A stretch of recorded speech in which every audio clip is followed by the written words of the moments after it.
சொல்லுமா. ஃபர்ஸ்ட் நாள் நம்ம நோம்பு எடுக்க போறோம்.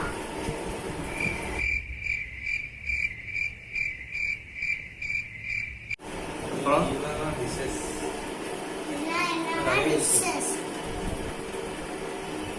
டைம் ஆயிடுச்சு. ஆளுக்கு ஒன்று ஜூஸ் எடுத்துங்க. நான் இப்பவே அஸ்ஸலாமு அலைக்கும். Welcome to Rehana kitchen. இன்றைக்கி நம்ம இஃப்தார் ரெசிபி பார்க்க போகிறோம். நேற்று எங்கள் வீட்டில் இஃப்தாருக்கு நான் என்ன செஞ்சுருந்தேனோ அதை தான் உங்கள் கூட இன்றைக்கி ஷேர் பண்ண போகிறேன். இஃப்தார் டைமில் நம்ம நிறைய டைம் எடுத்து சமைக்க முடியாது, அது கொஞ்சம் கஷ்டம். ஸோ அதனால் குறைஞ்ச டைமில் ஈஸியாக குயிக்காக எப்படி சமைக்கிறதுன்னு பார்க்கலாம். இப்போ ஃபஸ்ட்டு நம்ம வந்து ஸ்பெகட்டி நூடுல்ஸு செய்ய போகிறோம். இது வந்து நம்ம நிறைய விதமாக செய்யலாம். பட் நான் இன்றைக்கி வந்து நம்பூர் ஸ்டைலில் ரொம்ப சிம்பிளாக எப்படி செய்கிறதுன்னு செஞ்சு காட்டியிருக்கேன். இதுக்கு வந்து ஸ்டவ் ஆன் பண்ணிவிட்டு ஒரு அகலமான பாத்திரத்தில் பாதி அளவுக்கு தண்ணி எடுத்து வச்சுருக்கேன்.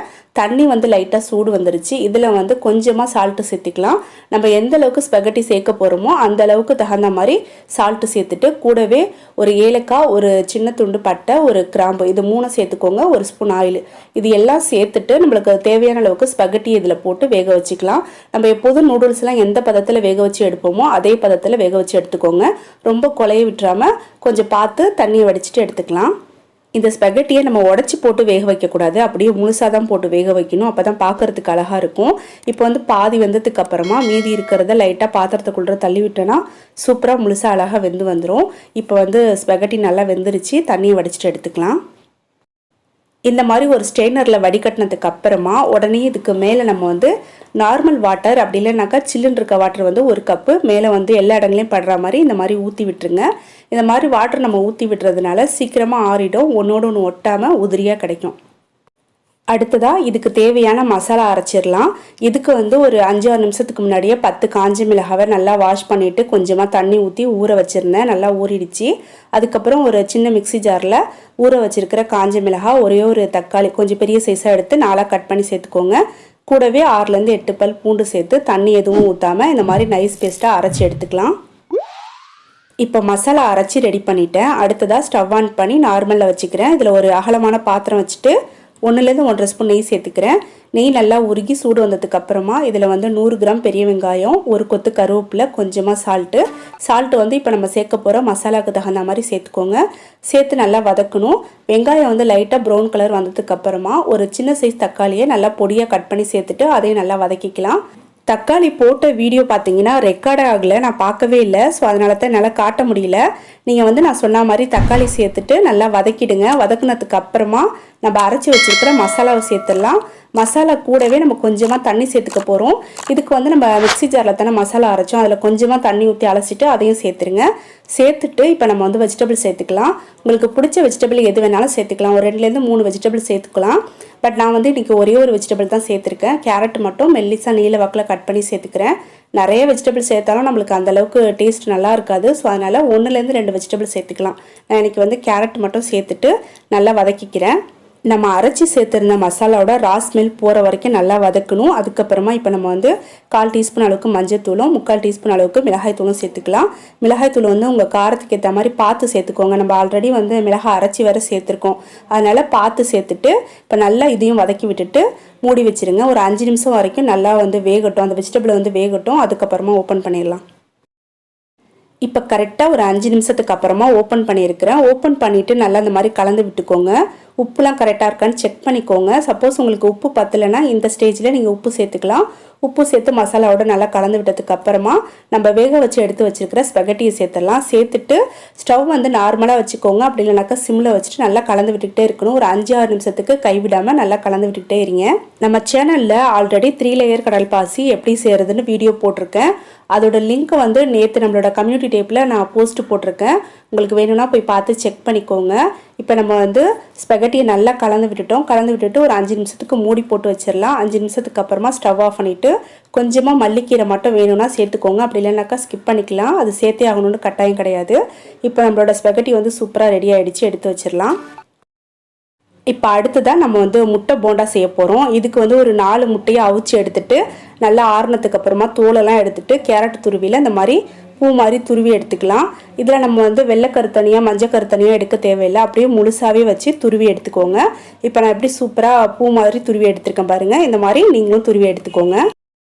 இப்போ நம்ம வந்து ஒரு 4-5 பேருக்கு முட்டை போண்டா செய்யணும். ஆனால் வந்து முட்டை கம்மியாக தான் இருக்குது. அப்படிங்கிற டைமில் நீங்கள் இந்த மெத்தடில் முட்டை போண்டா செஞ்சிங்கன்னா கொஞ்சம் நிறைய கிடைக்கும்.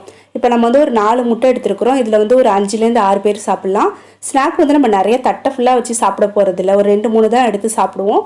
ஸோ அதனால் நீங்கள் இந்த மெத்தடில் செஞ்சிங்கன்னா ஒரு 4-5 பேர் தாராளமாக சாப்பிட்லாம். இப்போ நம்ம வந்து துருவி வச்சுருக்கிற முட்டையை ஒரு அகலமான பவுலில் சேர்த்துக்கலாம். கூடவே ஒரு 2 பெரிய வெங்காயத்தை மெல்லிசாக நீல வாக்கில் கட் பண்ணி சேர்த்துக்கிறேன். இப்போ வெங்காயம் சேர்த்துட்டேன். அடுத்ததாக 2 கொத்து கருவேப்பிலை, கொஞ்சமாக மல்லிக்கீரை, 2 பச்சை மிளகாய், இது 3த்தையும் நல்லா வாஷ் பண்ணிவிட்டு பொடியாக கட் பண்ணி சேர்த்துருக்குறேன்.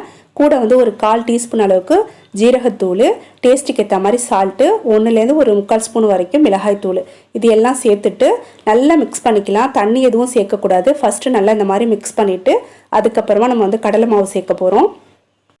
இப்போ நல்லா மிக்ஸ் பண்ணிட்டேன். அடுத்ததாக இதில் வந்து ஒரு பிஞ்சு அளவுக்கு சோடா உப்பு, அதாவது பேக்கிங் சோடா சேர்த்துக்கிறேன். சேர்த்துட்டு கூடவே 200 கிராம் கடலை மாவை சளிச்சிட்டு சேர்த்துக்கணும். சேர்த்து நல்லா மிக்ஸ் பண்ணிக்கலாம். இந்த போண்டா மாவுக்கு நம்ம தண்ணியே சேர்க்கக்கூடாது. கொஞ்சம் கூட தண்ணி சேர்க்காம சும்மாவே மாவை பிசைஞ்சிக்க போகிறோம். இதில் இருக்கிற வெங்காயம் முட்டையோட ஈரப்பதமே உங்களுக்கு கரெக்டாக இருக்கும். சப்போஸ் நீங்கள் மாவு பிசையும் போது ட்ரையாக இருக்கிற மாதிரி ஃபீல் பண்ணிங்கன்னா லைட்டாக தண்ணி தெளித்து மட்டும் விட்டுக்கோங்க, நிறைய ஊற்றக்கூடாது. இப்போ லைட்டாக தண்ணி தெளித்து இந்த மாதிரி மாவை பிசைஞ்சிக்கணும். பிசைஞ்சதுக்கு அப்புறமா லைட்டாக பிடிச்சி பாருங்கள். கரெக்டாக உங்களுக்கு பிடிக்க வந்துருச்சுனாக்கா மாவு வந்து கரெக்டான பதத்தில் இருக்குது. அப்படி இல்லாமல் உடஞ்சி போயிடுச்சுனாக்கா நீங்கள் இன்னும் கொஞ்சம் தண்ணி, அப்படி இல்லைனாக்கா மாவு சேர்த்துக்கோங்க. இப்போ வந்து மாவு ரெடி ஆகிடுச்சு. இந்த மாவை வந்து நம்ம தோசை மாவு இட்லி மாவு பதத்துக்குலாம் கரைக்காமல் பகோடா மாவு பதத்துக்கு பிசைஞ்சு எடுத்துக்கணும். இப்போ அடுத்ததாக நம்ம வந்து போண்டாவை பொரிச்சு எடுத்துடலாம். ஸ்டவ் ஆன் பண்ணிவிட்டு ஒரு கடாய் வச்சுருக்கேன். இதில் தேவையான அளவுக்கு எண்ணெய் ஊற்றி சூடு பண்ணிக்கலாம். இப்போ எண்ணெய் நல்லா சூடு வந்துருச்சு. அடுத்ததாக ஒரு 4-5 போண்டாவை போட்டு பொரிச்சு எடுத்துக்கிறேன். இதை நம்ம வந்து ரவுண்டு ஷேப்லேயோ அப்படி இல்லைனாக்கா லைட்டாக கொஞ்சம் நீளமான ஷேப்லேயோ போண்டாவை போட்டு பொரிச்சு எடுத்துக்கலாம். பார்க்குறதுக்கு அழகாக இருக்கும்.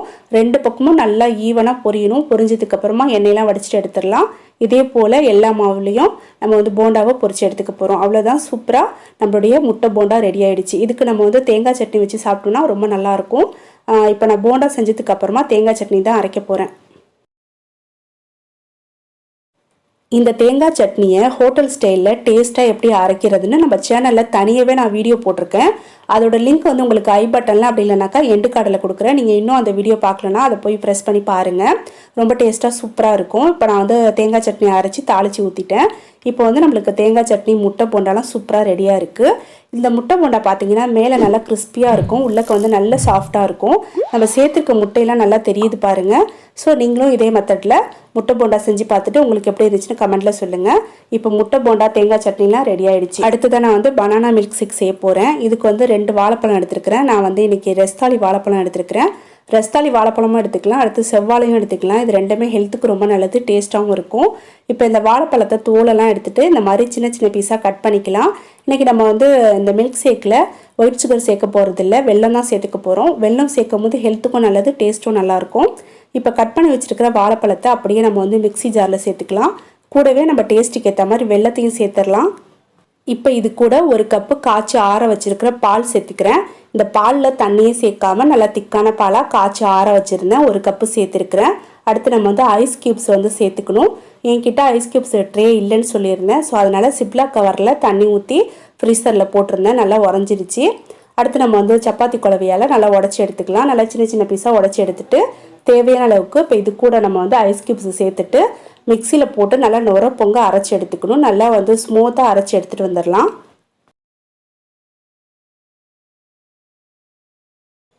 இப்போ பனானா மில்க் ஷேக் வந்து சூப்பராக அரைச்சி எடுத்துகிட்டு வந்துட்டோம். அடுத்ததாக ஒரு கிளாஸில் ஊற்றிடலாம். இது கூட நம்ம வந்து கொஞ்சம் நட்ஸு சேர்த்துக்கலாம். உங்களுக்கு பிடிச்ச எந்த நட்ஸ் வேணாலும் சேர்த்துக்கலாம். நான் இன்றைக்கி வந்து கொஞ்சம் முந்திரியும் பாதாமியும் இந்த மாதிரி பொடியாக மெல்லிஸாக கட் பண்ணி வச்சுருக்கிறேன், அதை சேர்த்துக்கிறேன்.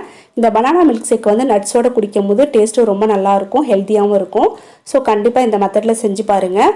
பார்க்குறதுக்கே சூப்பராக இருக்குல்ல, டேஸ்ட்டும் ரொம்ப அருமையாக இருக்கும். இப்போ வந்து எல்லாமே ரெடி பண்ணிட்டோம். நோன்பு திறக்கிற டைமும் வந்துருச்சு. நான் எல்லாத்தையும் பரிமாறி வச்சிடுறேன். நீங்கள் வந்து இந்த ஸ்பெகட்டி நூடுல்ஸை இன்னும் சிம்பிளாக செய்யணும் அப்படின்னு நினச்சிங்கன்னா ஆல்ரெடி நம்ம ஸ்பெகட்டி நூடுல்ஸ் எப்படி வேக வச்சோமோ அந்த மாதிரி வேக வச்சு எடுத்துகிட்டு அதுக்கப்புறமா ஒரு கடாயில் 50 கிராம் அளவுக்கு பட்டர் போட்டுக்கோங்க. பட்டர் நல்லா உருகி சூடு வந்ததுக்கப்புறமா கொஞ்சமாக ஒரு 4-5 பூண்டு வந்து மெல்லிஸாக கட் பண்ணி சேர்த்துட்டு லைட்டாக ஃப்ரை பண்ணிக்கோங்க. ஃப்ரை பண்ணதுக்கப்புறமா நம்ம வேக வச்சுருக்கிற ஸ்பெகட்டியை சேர்த்துட்டு கொஞ்சம் உப்பும் மிளகுத்தூளும் சேர்த்து நல்லா மிக்ஸ் பண்ணி விட்டுட்டிங்கன்னா சூப்பராக வந்து ஸ்பெகட்டி ரெடி ஆகிடும். இந்த டேஸ்ட் வந்து நம்ம ஊர் சைடு அந்தளவுக்கு பிடிக்காது. ஸோ அதனால தான் நான் இந்த மெத்தடில் செஞ்சுருக்கிறேன். உங்களுக்கு பிடிச்சிச்சின்னா நீங்கள் இப்போ நான் சொன்ன மெத்தடில் கூட செஞ்சுக்கலாம். இன்றைக்கி நம்ம நோன்பு திறக்கிறதுக்கு ஸ்பெகட்டி நூடுல்ஸு, முட்டை போண்டா, தேங்காய் சட்னி, பனானா மில்க் ஷேக் எல்லாமே செஞ்சுருக்கிறோம். கூடவே வந்து நோன்பு கஞ்சி, பேரிச்சம்பழம் எல்லாம் எடுத்து வச்சுருக்கிறேன். பசங்களும் நோன்பு திறக்கிறதுக்கு ரெடியாக உட்காந்துருக்குறாங்க. இப்போ எல்லோரும் சேர்ந்து நோன்பு திறக்க போகிறோம்.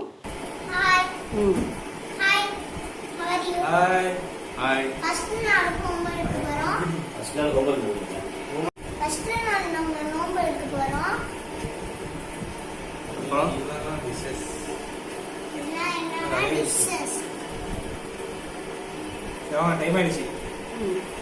ஆளு போட்டு